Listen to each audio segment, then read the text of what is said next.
जंगीशाही मावा के ख़बर ॾींदा हलूं। मोहम्मद शफ़ीक़ जोखियो जी रिपोर्ट मुताबिक़ 2024 इलेक्शन वेझो ईंदे ई सियासी सरगर्म तेज़। सिंध मल्लाह फोरम के मरकज़ी सीनियर नायब सदर मल्लाह अगवान ॾाॾा महमद आदम गिंदरो चयो आहे त मुल्क जी वाहिद जमायत जमायत इस्लामी आहे जेका करप्शन तोड़े फुरुलट खां पाक आहे, जेका हिकु अल्लाह ऐं उन जे रसूल सल्लल्लाहु अलैहि वसल्लम जी ॾसियल वाट ते हलण ऐं इस्लामी निज़ाम मुल्क में नाफ़िज़ करणु चाहे थी। अवाम खे घुर्जे त जमायत इस्लामी जो साथ ॾेई ईंदड़ इलेक्शन में उन्हनि जा हथ मज़बूत कनि जेकी अवाम के इंसाफ़ फराहम कंदा। हुन उहे ॻाल्हियूं प्रेस क्लब जंगशाही पहुची प्रेस क्लब जंगशाही जे चूंडियल नवनि उहिदेदारनि खे मुबारकूं ॾियण बैदि सहाफ़ियुनि सां ॻाल्हाईंदे कयूं। मल्लाह अगवान ॾाॾा आदम गिंदरो चयो त मुल्क ठहिण खां वठी हिन वक़्त ताईं हुकुमराननि अवाम खे छा ॾिनो आहे सवाइ महांगाई बेरोज़गारी बदमनीअ जी।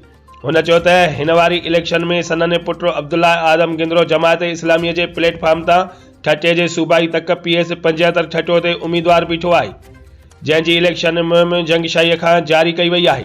असांखे उम्मीद आहे त पूरे तक समेत जंगशाही वासी भी संदनि उम्मीदवार पुटु आदम गिंदरो जो साथ ॾेई खेसि वोट ॾेई कामयाब कंदा। हुन चयो त 15 साल PP जी मुसलसल हुकूमत रहण बावजूद न को तरक़ियाती कम थी सघियो आहे, नई अवाम खे रोज़गार मिली सघियो आहे।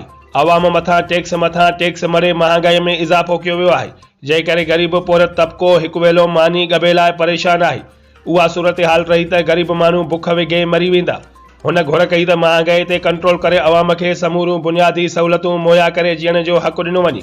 अवाम खे भी घुर्जे त ही इलेक्शन जो वक़्तु आहे वोट उन्हनि उम्मीदवारनि खे ॾियनि जेकी संदनि तक़दीर तब्दील कनि।